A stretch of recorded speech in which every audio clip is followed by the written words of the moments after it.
In the name of peace we gather here now.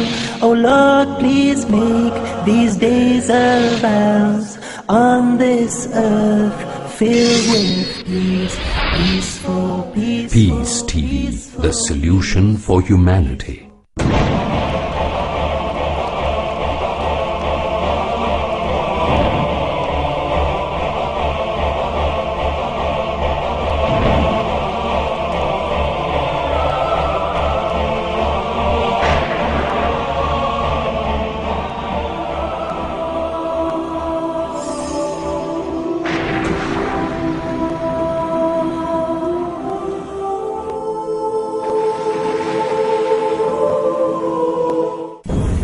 Prophet said, whoever calls to nationalism, to tribalism, is not of us, not a true Muslim. So Allah puts it on the same level.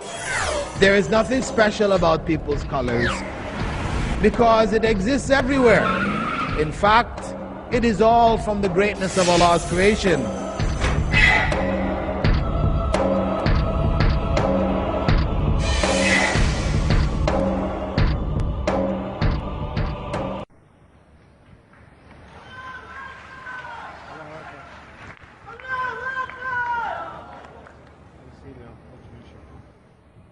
Ladies and gentlemen, Dr. Abu Amina Bilal Phillips.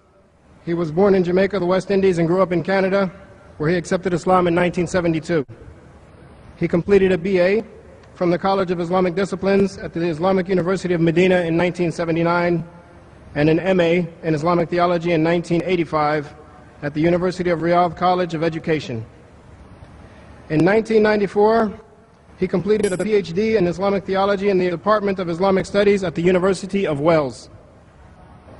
From 1994 to the year 2001, Dr. Bilal Phillips founded and directed the Islamic Information Center in Dubai, United Arab Emirates, and the Foreign Language and the Foreign Literature Department of Dar al-Fatah and the Islamic Press in Sharjah, again in the UAE. In 2001, Dr. Bilal Phillips established the Islamic Online University, the first accredited Islamic university on the internet. He was a professor of Arabic and Islamic studies at the American University in Dubai and Ajman University, head of Department of Arabic and Islamic Studies at Preston University in Ajman, again in the United Arab Emirates.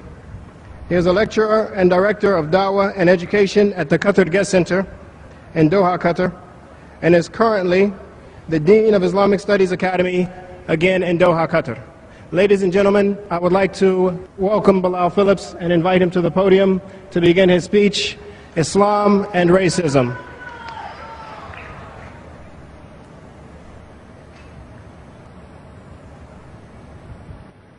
Alhamdulillah, wassalatu wassalam ala Rasulillah.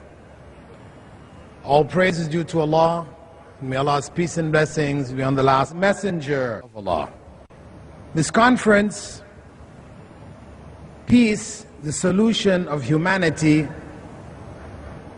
has, as a part of the issues it must address, is that of racism, being one of the major problems that humanity faces. Racism, as a term, is relatively modern. It wasn't known in the English language more than a few hundred years ago. It comes from the word race, and that word in itself is a new word. It refers to the major divisions of humanity based on particular physical characteristics. This is according to the Oxford Dictionary.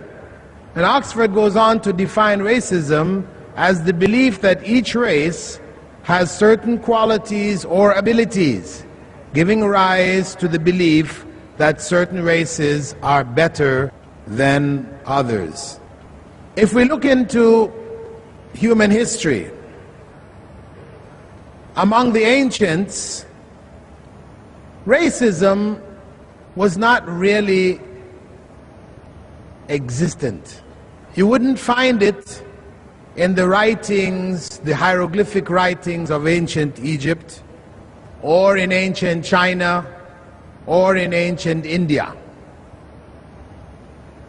Instead, what you found was family, tribal, or national superiority promoted. A nation or a tribe, having defeated other nations and tribes, considered themselves to be superior. They looked down on those people whom they defeated. And they would set up legal systems where the defeated peoples would be at the bottom levels of the society. In India, where the Aryans came into India and the Dravidians who were here ended up on the bottom level of the caste system, a religious, political, economic system. They ended up on the bottom because they were the defeated people. It so happens that the Aryans were of light complexion and the Dravidians were of dark complexion. So this is where there is an apparent link between what may be called the caste system and racism. In China, for example, the Chinese people, those tribes or races which they defeated and subjugated, they were held on lower levels in their society. They may have inducted them into the army and used them as a part of their workforce, but they didn't have a specific concept of color, for example, as being a distinguishing characteristic of race. Similarly, Egypt, the ancient record shows that the Egyptian people were a mixture, a blend of colors of people, and those people who became the slaves and the lower levels of the society were the defeated people, whether they may have been light complexioned people like the people from the Syrians, from Iraq area, etc., or they were from the south, from the area we now know as Sudan, Ethiopia, these areas. So the people who they ruled over were of varying colors. They didn't themselves identify themselves based on color. So the rulers of ancient Egypt were of different colors. So it was more an issue of nation. You being an Egyptian, a born person of that nation, from that family or the tribes that created the Egyptian nation, you are superior to those nations that were defeated. In modern times, when this term of race and racism evolved in the English language and other languages, we find that it became a justification for European colonization of the world. As people spread out from Europe into Africa and into Asia, and they met with other civilizations and they defeated these civilizations, they sought to ideologically identify these civilizations as being inferior to their own, and to justify their enslavement of these people and the destruction of their civilization. They developed this concept of racism, and supported it with the evolutionary theory. So if you see the writings in the 19th century of the evolutionists, or those who were promoting evolutionary theory, especially in the 19th century, and you see the charts which they created of human evolution, you'll see on the lower level of the charts, for example, apes, monkeys, chimpanzees, baboons, And then after that, you will see black peoples whose skin complexion were black. Then after that, then there were Chinese people. And then after that were the Yuan people who were at the top of the evolutionary tree. That's how they portrayed it. So this was a part of an ideology used to justify the subjugation of these people, that they may be elevated through that subjugation. And in time, of course, it produced some of the most worst examples of racism in history, whether in the United States of America, and I'm sure you're all familiar with the various images, etc., that are shown of it, the civil rights movement, response, black American response, white American response to it, to slavery. Also in South Africa, the apartheid system. You know, these are obvious, you could say, children of the early racism of the colonial peoples. If we come from there to the Islamic view, because when we're looking at Islam and racism, we have to look at the Islamic view in this regard. And the Islamic view, first and foremost, comes from the Quran. This is our major source of understanding or definition or clarification as to what is the view of Islam on anything. We start with the Quran. What we find in the Quran are general verses which talk about the variety amongst humankind in such a general way as to make the reader or the listener understand that it is just a part and parcel of the greatness of Allah in His creation. There is nothing special about people's colors because it exists everywhere. So we find, for example, in Surah Ar-Rum, the 30th chapter of the Quran, verse 22, وَمِنْ آيَاتِهِ خَلْقُ السَّمَاوَاتِ وَالْأَرْضِ وَاخْتِلَافُ أَلْسِنَتِكُمْ وَأَلْوَانِكُمْ إِنَّ فِي ذَلِكَ لَآيَاتٍ لِلْعَالِمِينَ. And among His signs, among Allah's signs, is the creation of the heavens and the earth, and the variations in your languages and your colors. Indeed, in that are signs for those who know. In that are signs for the knowledgeable, the scholars, al-alimin. We also find in Surah Fatir, the 35th chapter, verses 27 and 28, أَلَمْ تَرَ أَنَّ اللَّهَ أَنزَلَ مِنَ السَّمَاءِ مَاءً فَأَخْرَجْنَا بِهِ ثَمَرَاتٍ مُخْتَلِفًا أَلْوَانُهَا. Can you not see that Allah sends down rain from the sky, and I produce from it fruit of various colors? وَمِنَ الْجِبَالِ جُدَدٌ بِيضٌ وَحُمَرٌ مُخْتَلِفٌ أَلْوَانُهَا وَغَرَابِيبُ سُودٌ. And from the mountains, red and white streaks of various colors and jet black. وَمِنَ النَّاسِ وَالدَّوَابِّ وَالْأَنْعَامِ مُخْتَلِفٌ أَلْوَانُهُ كَذَلِكَ. And likewise, among people, animals, and cattle, there is a variation in color. إِنَّمَا يَخْشَى اللَّهَ مِنْ عِبَادِهِ الْعُلَمَاءِ إِنَّ اللَّهَ عَزِيزٌ غَفُورٌ. It is only the scholars, the knowledgeable, those who know among His slaves who truly fear Allah.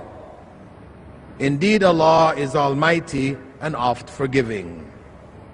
So in these verses, as I said, Allah points out these variations in colors as existing in the mountains.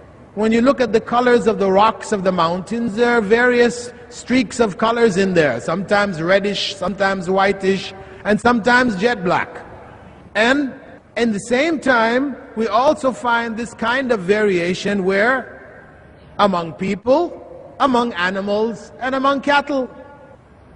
We don't make special distinctions among the cattle and the animals because of their colors. No, we look at their characteristics and their qualities, not their colors. We may favor one color over another color, but we don't inherently say that white cats are better than black cats. No. That's something which varies from place to place, people to people, etc., in preference. So Allah puts it on the same level. It is nothing to be proud of. In fact, it is all from the greatness of Allah's creation. As He said, He is the Almighty, capable of doing whatever He wishes, creating similarities like this among people, among all aspects of His creation, even in the beetles, in the insects, in all the various ranges of creation, we find these color differences. So, this is not an issue for which people should take positions of superiority. Then if we look after that, because for Muslims again, for us to understand what is the position of Islam, we shift from there to what the Prophet ﷺ had to say concerning these matters of color, etc. And what we find is some very clear statements of the Prophet ﷺ in which he, for example, on the farewell pilgrimage, he states in no uncertain terms that there is no superiority of an Arab over a non-Arab, or of a black over a white, or a white over a black. Indeed, the superiority lies only in the fearing of God. This is where superiority lies. And the Prophet ﷺ also instructed people, saying, with regards to their ancestry, let people stop boasting about their ancestors. One is only a pious believer or a miserable sinner. All men are sons of Adam, and Adam came from dust. That's the bottom line. All human beings have a common origin. Also, we find the Prophet ﷺ talking about the pride which people may take in their ancestry or their race, etc. And he said, whoever has pride in his heart equal to the weight of an atom will not enter paradise. Whoever has pride in his heart, in his or her heart, equal to an atom, in some narrations, a mustard seed, will not enter paradise. That is a very forceful statement. And furthermore, what we find as another supportive verse from the Quran, we find the famous verse in Surah Al-Hujurat, verse 13, wherein Allah lays down the criterion for superiority, which was mentioned in some of the statements of the Prophet ﷺ. Allah said there, Ya ayyuhan nas, inna khalaqnakum min dhakarin wa untha, wa ja'alnakum shu'uban wa ba'ila lita'arafu, inna akramakum inda Allahi atqakum, inna Allaha alimun khabir. O humankind, most certainly it is I who have created you all from a single pair of male and female. And it is I who have made you into nations and tribes, that you may recognize each other, not despise each other. Indeed, the noblest of you in the sight of Allah is he who is most pious. Indeed, Allah is all-knowing, all-aware. So Allah here gave the criterion of piety as the means of superiority. That any other claim to superiority, which is based on color, family, tribe, etc., is rejected. As the Prophet ﷺ said regarding nationalistic and tribalistic calls to rally, for people to rally under this call, he said, "Da'ha fa innaha muntina." Give it up, leave it, because it is rotten. He said, "Man da'a ila al-asabiyya falaysa minna." Whoever calls to nationalism, to tribalism, is not of us. Not a true Muslim, not a follower of the message of Islam. So, when we look at that verse, which forms the basis of what Prophet Muhammad ﷺ said regarding issues of race and tribe, etc., we see that Allah addresses in this verse all of humankind. It's not restricted only to the believers. He says, "Ya ayyuhan nas." So this is a statement clarifying for humankind as a whole. With regards to Muslims and the brotherhood of Muslims, that's what they're known. Allah said elsewhere, "Innamal mu'minuna ikhwa." The believers are one brotherhood. But this goes beyond the issue of belief. It goes to the realities of humankind. So Allah says there, "O people, O humankind," and then He addresses their origin to bring them back down to the common reality. We're all from one parent. And modern anthropology supports this. It identifies, to what degree we can say it is accurate, it identifies the common origin of humankind to a woman in West Africa and to a male in East Africa. Genetically, those who study the science of anthropology through genetics, etc., this is what they have concluded. And there are many programs which have been produced on it showing how people came from there and spread over the rest of the world. So this is the fact of the matter. And furthermore, when we even look at the issues of race and distinction that people try to make with race, what we find is that Allah has left in our midst a sign to us that we are in fact one regardless of what we look like on the outside. Reality is that if a person from the north of Europe, the whitest of white, is ill and they need a blood transfusion and they are O negative, the rest of his family is O positive. His community, there's no O negatives there.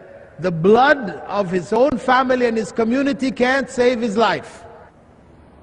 However, somebody who may be the blackest of black from the south of India, that person who looks the complete opposite of that person from the north of Europe, whitest of white, but that person from the south of India, blackest of black, who is O negative, his blood can save that man's life.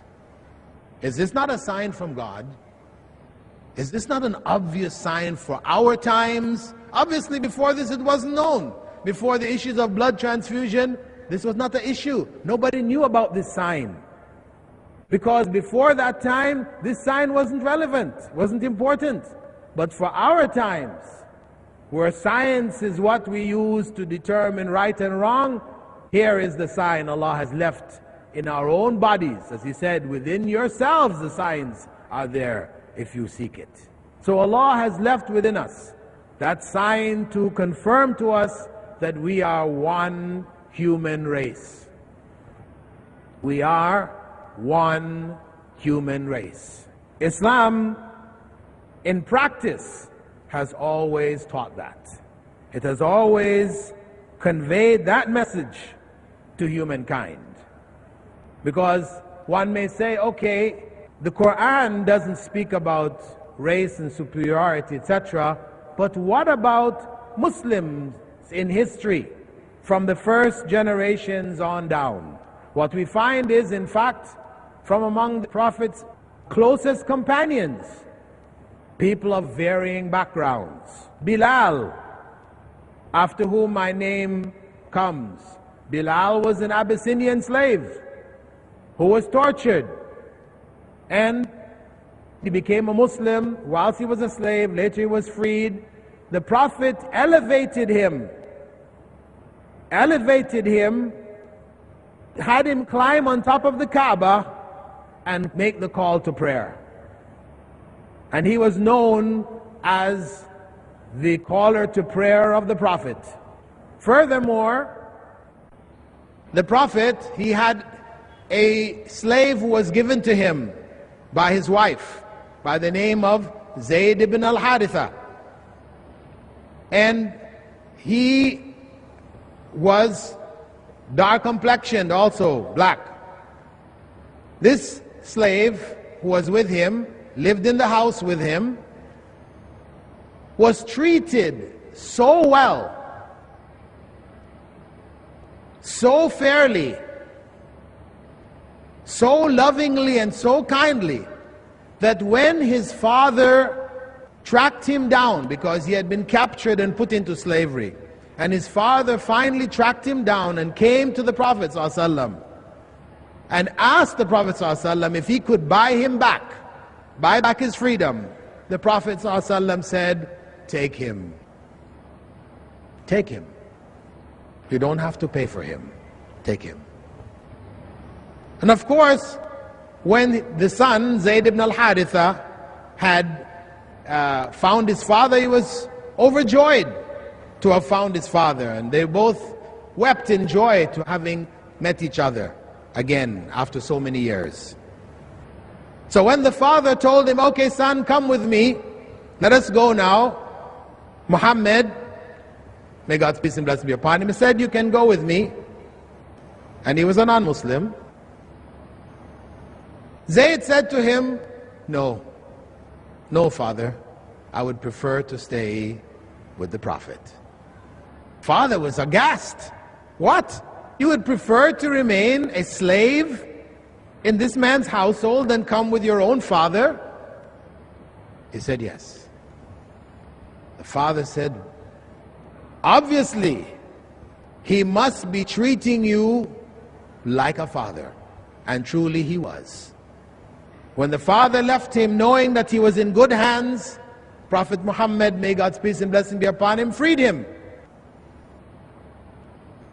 This was the obvious, outward, technical freedom, but already he was free in his house.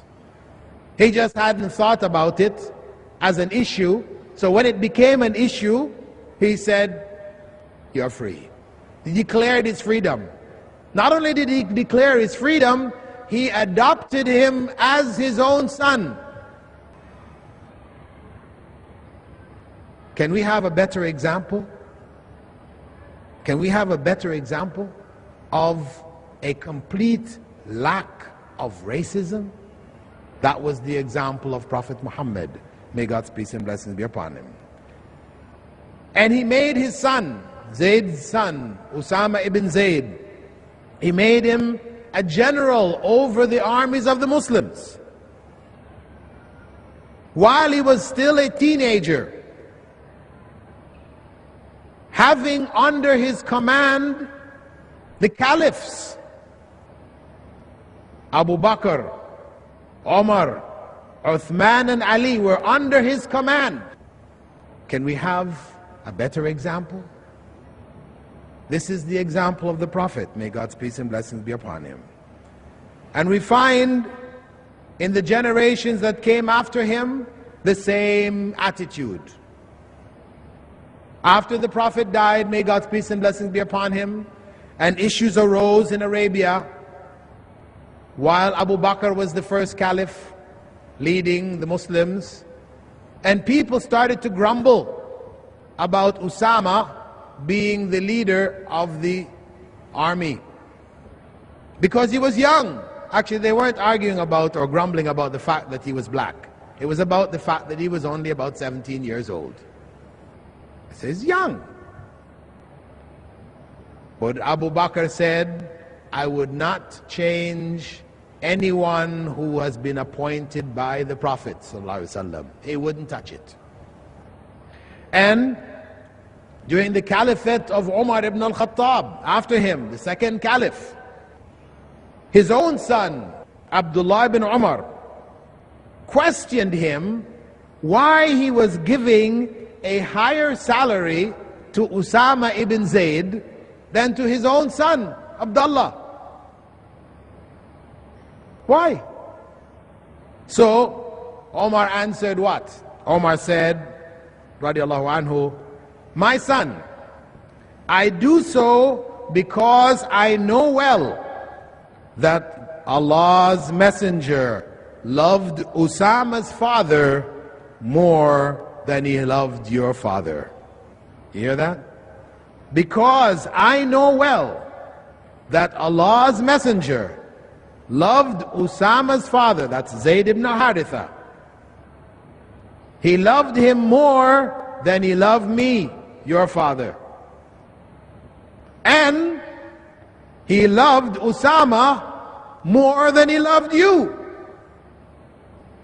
So Umar ibn al-Khattab didn't consider for a moment any change in the status which Prophet Muhammad ﷺ had afforded Zayd ibn al-Haritha and his son Usama ibn Zayd. And on one occasion, when people were speaking about Bilal, he said, Bilal, this is Umar ibn al-Khattab again, speaking about Bilal ibn Rabah, saying, Bilal is our master.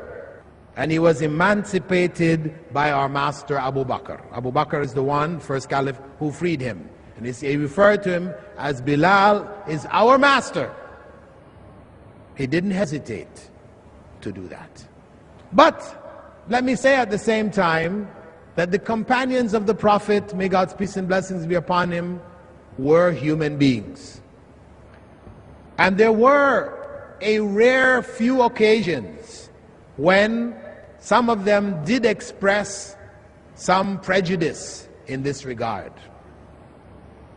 And on one occasion, Abu Dhar ibn al-Ghaffari, who the Prophet ﷺ promised would be among the people of paradise, Abu Dhar, in a fit of anger, he called Bilal, in a negative sense, you son of a black woman. In a negative sense, he was the son of a black woman, in reality.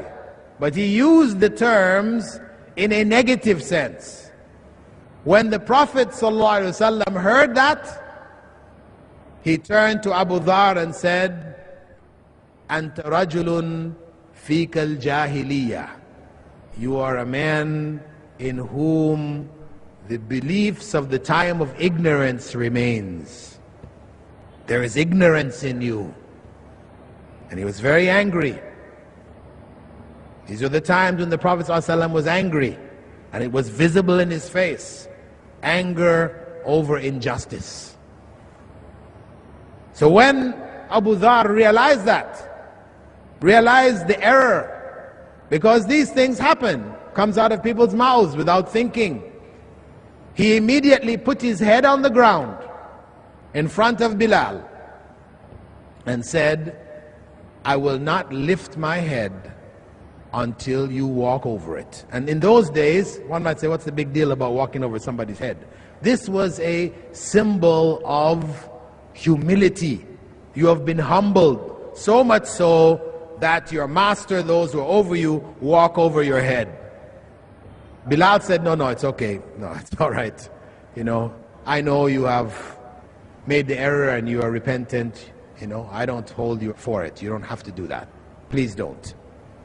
In fact, Bilal refused to step over his head. Abu Dhar refused. He said, by Allah, I'm not going to lift my head until you step over it. Meaning, if you don't, I'm going to be lying here for God knows how long. So in order to relieve him of that guilt, to help him relieve himself of the guilt, Bilal walked over his head. This happened among the companions of the Prophet. May God's peace and blessing be upon him. In the generations to come, what we find is a variety of examples when we look at the great scholars of Islam. Those who studied under the companions of the Prophet, may God's peace and blessing be upon him, known as the Tabi'un. Many of them were former slaves who were black. Slaves from varying other backgrounds, non-Arabs. And they were narrators of the traditions of the Prophet ﷺ. They were the teachers of Abu Hanifa, the teachers of Imam Malik, the teachers of Ahmad ibn Hanbal and Ash-Shafi'i, the great scholars of Islam. They were their teachers. And they were their students. And on down through the generations. And this is how Islam has been. It showed practically that there really is no superiority based on color or race. The leading scholars of hadith, for anyone who studies the science of hadith, which is the second most noble science after the sciences of the Quran for any Muslim to study. The leading narrators, compilers of hadith were non-Arabs. Ibn Majah, An-Nasa'i, Al-Bukhari, and so on and so forth were non-Arabs. And this has been the tradition. And we can find in our times people seeing that and being moved by that to become Muslims. For example, in the statements of Muhammad Ali. Muhammad Ali, formerly known as Cassius Clay, the boxer from America. He said, the pilgrimage to Mecca was an exhilarating experience to see people belonging to different colors, races, and nationalities. Kings, heads of states, and ordinary men from very poor countries, all clad in two simple white sheets, praying to God without any sense of either pride or inferiority. It was a practical manifestation of the concept of equality in Islam. And after him, Malcolm X, actually before him, Malcolm X, he had observed the same thing when he went on Hajj. He came back saying, "Never have I witnessed such sincere hospitality and the overwhelming spirit of true brotherhood as is practiced by people of all colors and races here in this ancient holy land. The home of Abraham, Muhammad, and all of the prophets of the Holy Scriptures. For the past week, I have been utterly speechless and spellbound by the graciousness I see displayed all around me by people of all colors." And when he returned to America and the press met him and asked him about his opinions, his changes that have taken place, if there were any changes in his views, he said one of the key factors that he said was that I can see that the only solution for racism in America is Islam. The only solution for racism, he's speaking about America, but it was worldwide, is Islam. Because Christianity had a tradition in America of black churches and white churches. And even in the white churches which allowed blacks, they would have to be in the back, somewhere off, not sitting with the white people. This was their tradition, as in South Africa and elsewhere. So even in the religion, Christian religion had no basis in its teachings to deal with this sickness, this disease of racism. We also find from India, Gandhi himself saying, the Europeans in South Africa dread the advent of Islam, as they, Muslims, claim equality with the white races. They may well dread it. If brotherhood is a sin, if it is equality of the colored races that they dread, then their dread is well founded, because that's what Islam calls to. We also have one of the Indian freedom fighters, a female by the name of Sarojini Naidu. She said, "I have been struck over and over again by this indivisible unity of Islam that makes a man instinctively a brother. When you meet an Egyptian, an Algerian, an Indian, and a Turk in London, what matters is that Egypt is the motherland of one and India is the motherland of another. That's all. They are one." So these are the observations of those who have looked at Islam from the outside as well as from within. Islam has provided the solution. And there is a story I'd like to relate to you of an individual, an American, white American by the name of Sipes, who was raised in a family of white supremacists belonging to the Ku Klux Klan, famous racist organization in America. And he talked about having joined that organization from he was 14 years till he was 21. And he became a high-ranking official in the Klan. He was involved in recruiting, etc. for it. And when he was asked about the reasons for his attitude, towards black Americans, African Americans, he said because that's what everybody in his family said. This is what he grew up with. They were always referring to black people as cockroaches, violent and bad, and they were just leeching off the white people. Eventually, he got involved in crime and ended up in jail. And while he was there, he had joined up with one of the racist groups in the jail because people polarize in jails, Aryan Nation. And he, at that time, though he had joined with this group for his own self-protection, he had time to read. And he started to study about racism and race and people and their origins, etc. And he started to have some doubts about what he had been raised with. And the more he read, the more doubts he started to develop.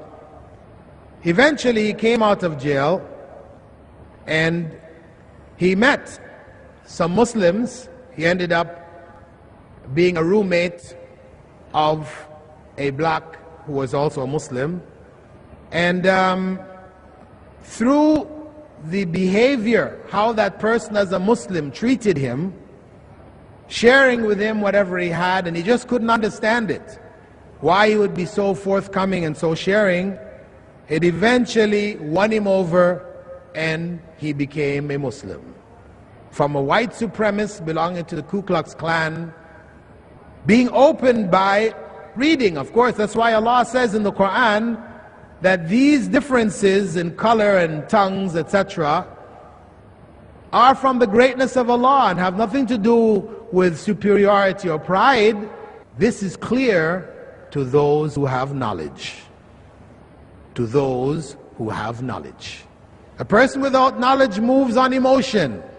So they can't change. Difficult to change when what you are reacting to is a product of emotion and not knowledge. And this is why, from the Islamic perspective, back to the Quran again, we find in the Quran where Allah identifies there the beginning of racism. Where? In the creation of Adam. When Adam was created, the angels and Iblis, Satan, a leader among the jinn, were instructed to bow in recognition of Adam's special place with Allah. Iblis refused. Satan refused. And when he was questioned as to why, he said, أَنَا خَيْرٌ مِّنْهُ خَلَقْتَنِي مِن نَارٍ وَخَلَقْتَهُ مِن طِينٍ. I am better than him, Adam. That man that you want me to bow before. I am better than him because you created me from fire. The jinn are created from fire. And you created him from clay. That is that expression of racism. You see, there it is in the Quran as something evil, which led to God's curse, God's eternal curse on Satan. Pride based on racial, tribal origin is a cursed state, displeasing and hated by God. And that is how it is mentioned in the Quran.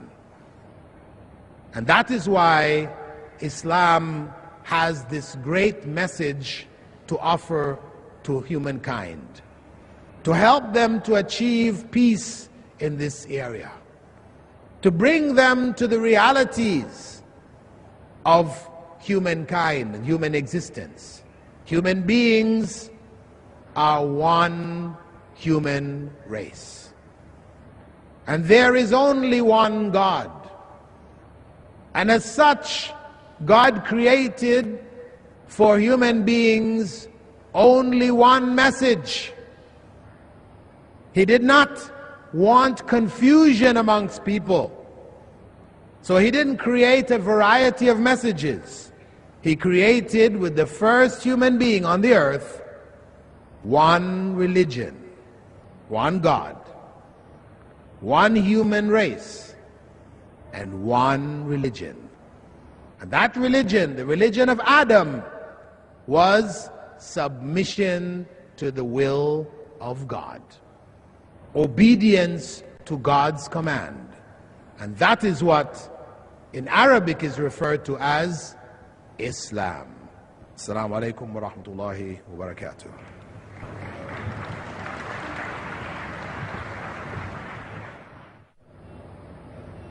Inshallah, brothers and sisters, we will now move into the question and answer session. We encourage non-Muslims, brothers and sisters both, to ask questions, and we will give them precedence at the microphone. So if any non-Muslims are here, you will be given preference at the microphones. Please state your name and your profession before you ask your question. Thank you. You may begin, sir. Assalamu alaikum. My name is Ludovic. I'm French. I am not Muslim. And I am traveling 8 months in India. I am studying in France, but actually I take a year for me. And maybe you said the answer of my question, but forgive me if I make you repeat. But how in the Quran Allah explains the different, the origin of the different kind of human, black, white. I don't like the word race, but we are all different. And how is it possible that from one first man, common first man, there are all these differences in the humanity? Okay.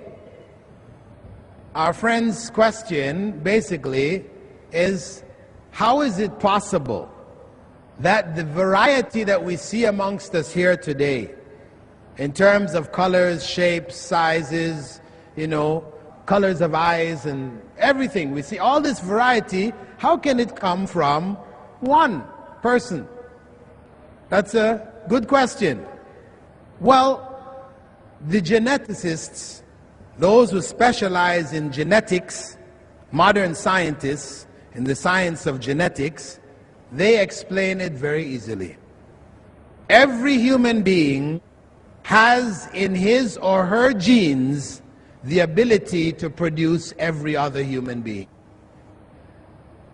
Every human being, not just Adam the first, but even you today have the ability to produce children of varying colors and shapes and sizes, etc. It's just a matter of factors which lead to the turning on of some genes, turning off of other genes. And who controls that? God. And one of the signs that He leaves amongst us are who? The albinos. You know the albino or albino?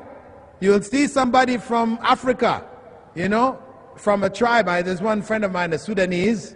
His parents are black, his grandparents are black, his wife is black, and he is white as snow.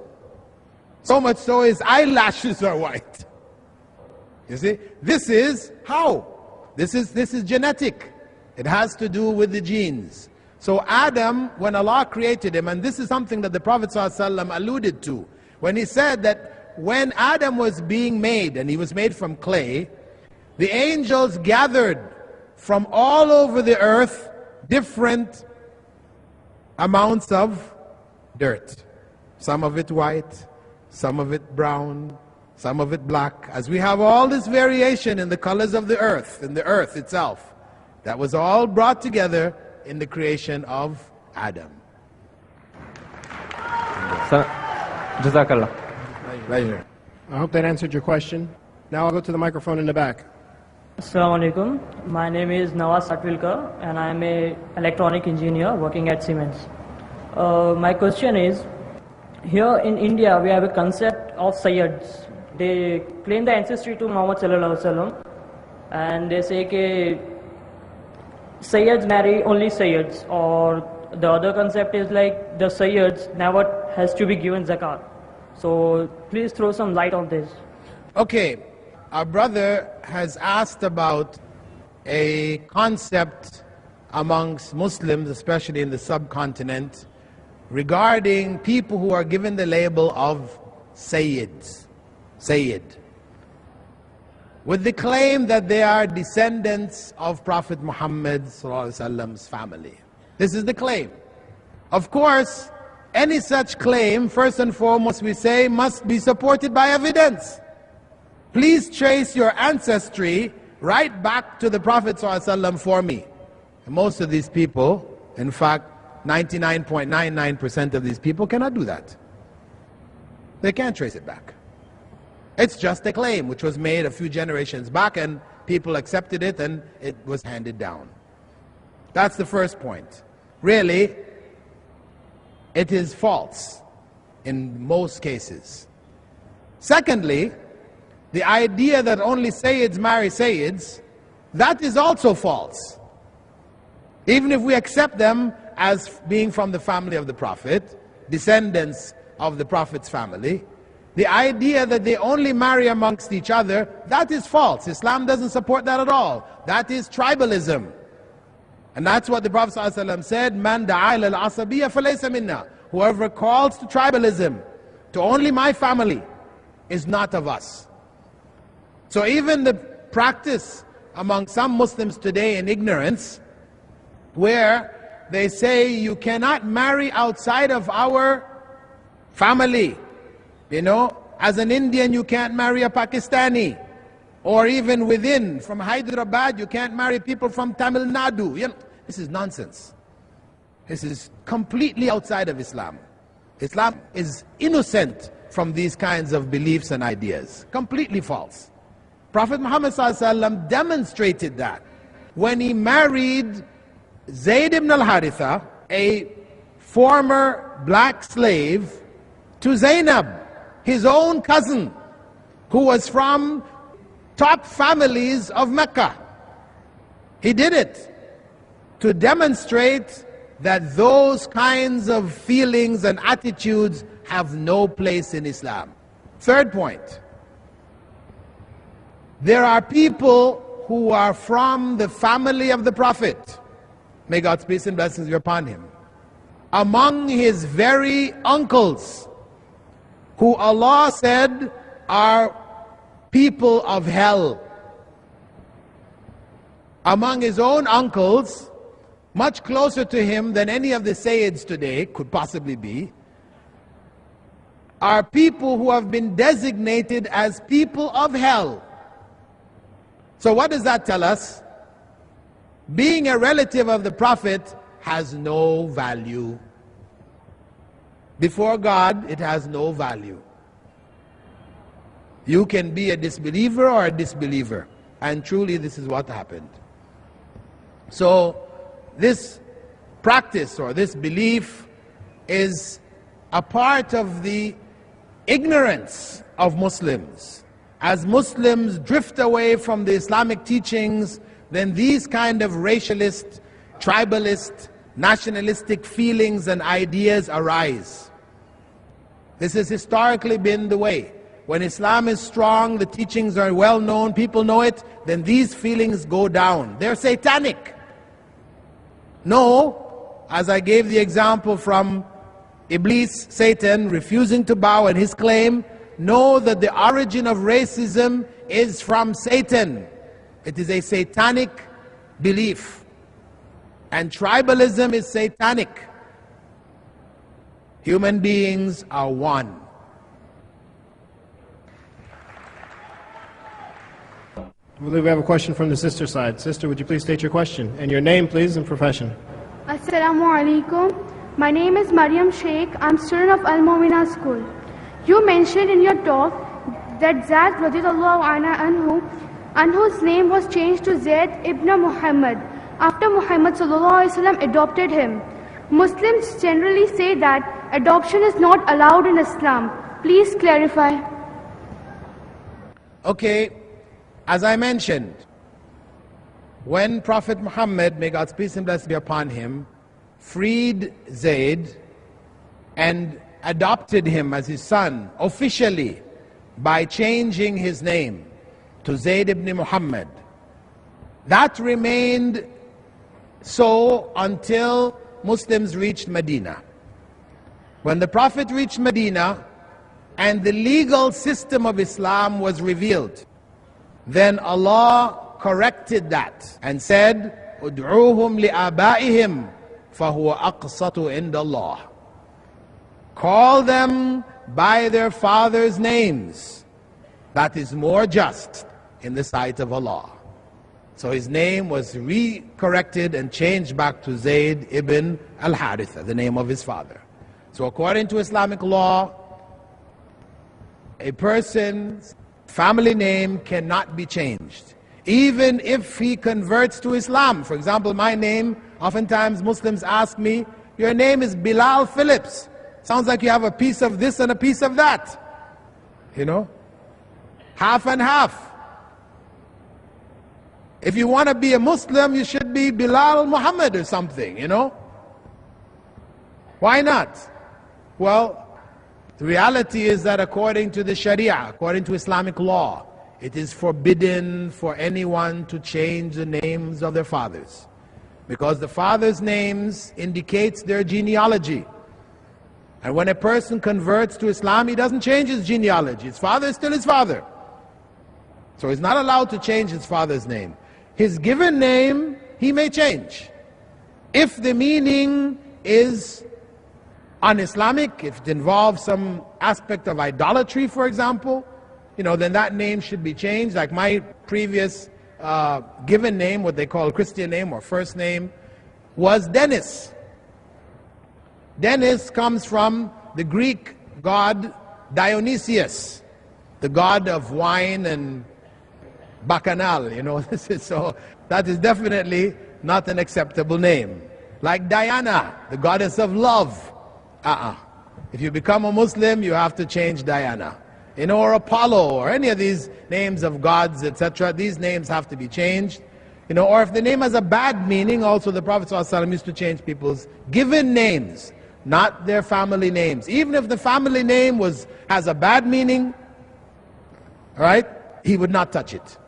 Like Abu Huraira, very famous companion of the Prophet, may God's peace and blessings be upon him, who narrated more hadiths than any other companion.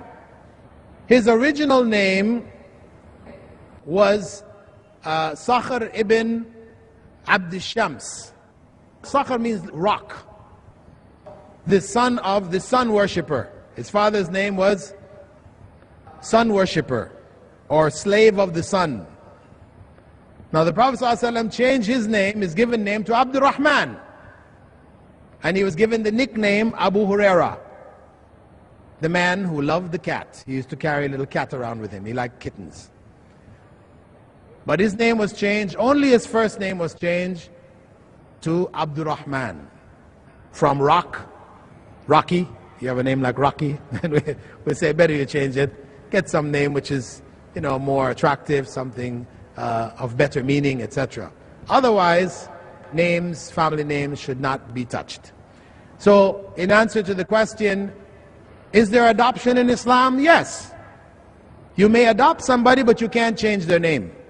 Adopting meaning looking after them, taking care of them, raising them, spending money on them, providing for them. Of course, Islam encourages that, especially for orphans. Prophet Muhammad ﷺ praised those who looked after orphans, saying that they will be like this with me on the day of judgment in paradise. So, looking after orphans is something highly encouraged in Islam.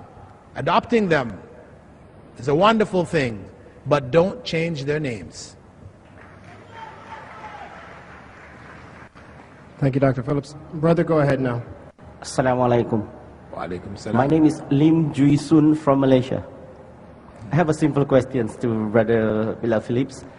The Jew claim that they are the most superior human beings on earth, better than any other races. What the Quran speak about this? What the Quran say about the Jew? The Jew claim they are the most superior human being on earth. Okay. What Quran speak about? Talk about that. You see, to answer that question, we would have to establish that this is a fact. That the Jews claim that they are the most superior people on earth. So unless you can quote from me from the Talmud or from the Torah, where the Jews actually say that, then for me to answer your question is to accept your premise without evidence. Right? That is to accept your premise without evidence. But let me go on. If it were that they did say that, okay, we'll just take it. If they did say it, does it have any weight from the Quranic perspective? No, it has no weight. Allah has already stated, as I mentioned the verse in Surah Al-Hujurat, 49th chapter, verse 13, Allah says there very clearly, Inna akramakum indallahi atqakum. Indeed, the best of you, the most superior of you, are those who fear God the most. So that is the only criterion that we have. And only Allah knows who fears Him the most. He knows what is in the hearts, because obviously fear of God meaning fear of His displeasure, which leads one to do what He commands. Who knows that best? Allah, because He knows what's in the hearts. Thank you for your question. I'll take the question from the brother here. My name is J.V. Gadgil. I am a Hindu. You quoted that Aryans are superior race. According to my knowledge, Aryans are not a superior race. It is quality they developed in their life for generation. That is for quality. Aryans represent for quality, not race. Well, I am not quite clear exactly the point you're trying to make. What I did say, and I didn't say that Aryans are superior. I just said that they, according to history, came into India and conquered it. And they came from the north. They were not original Indians. The original Indians are the Dravidians. So when they came and they conquered, they set up a system with themselves on top, which is natural. Any conqueror, if he conquers, this is the normal course of history. Whenever you conquer a people, you put them under you. They're your subjects. So that's what they did. And the caste system, evolved out of that relationship, which had to do with organization for economics and variety of other reasons. This is all I was saying. But now it has become related, or appears related, to race or color. This will be the last question. Brother, please. Assalamualaikum. My name is Suhail Firfire. I'm in the field of marketing. There's a group of people I've come across among Muslims who strongly adhere to the Quran and the Sunnah. They say that the Khilafah or a ruler in Islam or amongst Muslims in the future should be from amongst the Quraysh. I went on to read some references in Sahih Muslim. I didn't get any proper explanations on that. The hadith kept saying that the ruler should be from the Quraysh. Could you please throw some light on that? Okay, this issue of al-a'immatu min Quraysh, that the imams, the leaders, should be chosen from the Quraysh. This was a recommendation attributed to Prophet Muhammad ﷺ, based on the fact that the Quraysh tribe was the leading tribe of Arabia, and that for organizational purposes, if the other tribes would not submit except to one from the Quraysh. So scholars looking at that, have concluded different conclusions regarding it. Whether it is forever or whether it is just for the first generation where that issue of the Quraysh and the other tribes of Arabia was relevant. Because after that period of time, we know in Muslim history, they weren't. Right? They weren't. So it is a point which seemed to be for political organization in the first few generations only, and not a general statement until Yawm al-Qiyamah. Okay, thank you. That was the last question, inshallah.